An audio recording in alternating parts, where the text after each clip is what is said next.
dicedhaki kalih Mbok Rondo.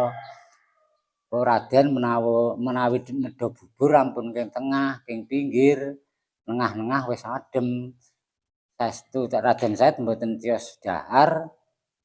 Mongkok penggali apa aku kintu karo ngrampungi karo kumpeni iki apa kok pinggir nengah-nengah sadem pancen leres ngendikane Mbok Rondo.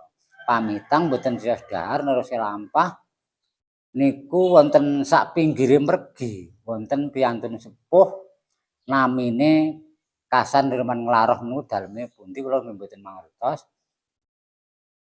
Terus Raden Said sanjangan kalih tiyang wau. Oh Mbah kok piyantun sepuh beduk-beduk naleni pagra mbok enggo kendel griyin udut-udut.